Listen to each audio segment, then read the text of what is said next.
온 회중이 소리를 높여 부르짖으며 백성이 밤새도록 통곡하였더라. 이스라엘 자손이 다 모세와 아론을 원망하며 온 회중이 그들에게 이르되, 우리가 애굽 땅에서 죽었거나 이 광야에서 죽었으면 좋았을 것을 어찌하여 여호와가 우리를 그 땅으로 인도하여 칼에 쓰러지게 하려 하는가? 우리 처자가 사로잡히리니 애굽으로 돌아가는 것이 낫지 아니하랴. 우리가 한 지휘관을 세우고 애굽으로 돌아가자. 하매 모세와 아론이 이스라엘 자손의 온 회중 앞에서 엎드린지라. 그 땅을 정탐한 자 중 눈의 아들 여호수아와 여분네 아들 갈렙이 자기들의 옷을 찢고 이스라엘 자손의 온 회중에게 말하여 이르되, 우리가 두루 다니며 정탐한 땅은 심히 아름다운 땅이라. 여호와께서 우리를 기뻐하시면 우리를 그 땅으로 인도하여 들이시고 그 땅을 우리에게 주시리라. 이는 과연 젖과 꿀이 흐르는 땅이니라. 다만 여호와를 거역하지는 말라. 또 그 땅 백성을 두려워하지 말라. 그들은 우리의 먹이라. 그들의 보호자는 그들에게서 떠났고 여호와는 우리와 함께 하시느니라. 그들을 두려워하지 말라.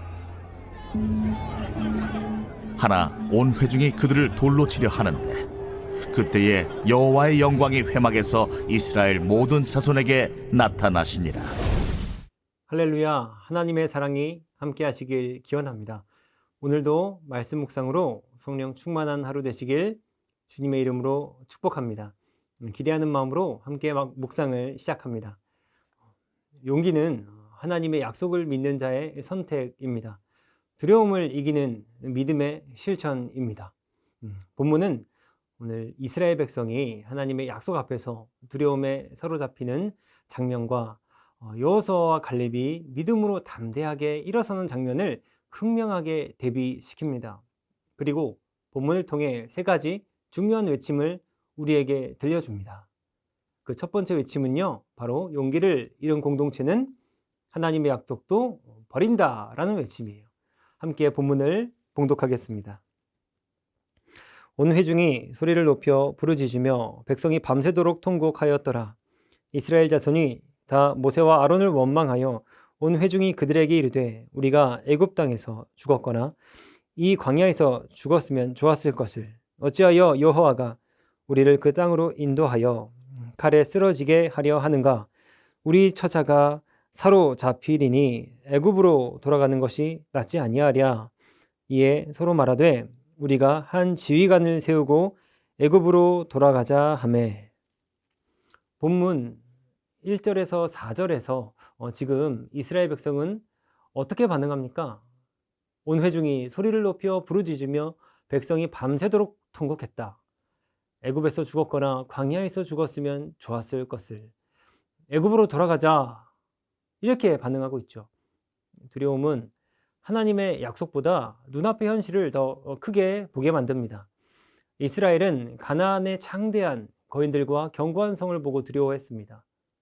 그래서 그들은 하나님의 약속을 버리고 애굽으로 돌아가려 했죠.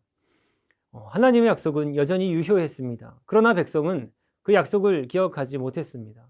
오히려 그들은 과거의 노예 생활을 미화하며 거기서 죽었으면 좋았겠다고 말하고 있죠. 어느 시인은 말했습니다. 두려움은 미래를 왜곡하고 희망은 과거를 왜곡한다. 진짜 믿음은 지금 이 순간에 하나님을 보는 눈이다. 이스라엘 백성은 미래를 과장했고 과거를 미화했습니다. 그리고 지금 함께 하시는 하나님을 잊었습니다.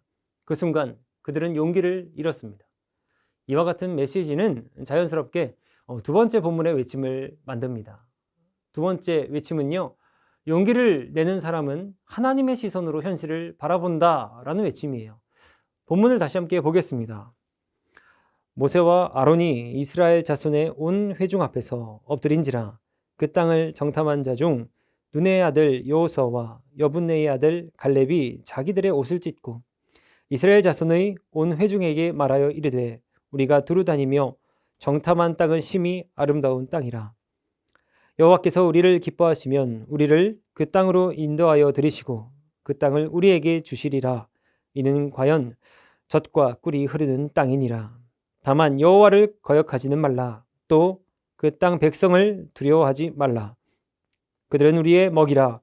그들의 보호자는 그들에게서 떠났고 여호와는 우리와 함께 하시느니라. 그들을 두려워하지 말라 하나. 여호수아와 갈렙은 어떻게 반응했습니까? 6절에서 9절의 말씀이죠. 그들은 옷을 찢고 외칩니다. 그 땅은 심히 아름다운 땅이라. 여호와께서 우리를 기뻐하시면 그 땅을 주실 것이라. 그들을 두려워하지 말라. 그들은 우리의 먹이라. 라고 말하죠. 하나님의 시선으로 현실을 보면 두려움 대신 담대함이 생깁니다.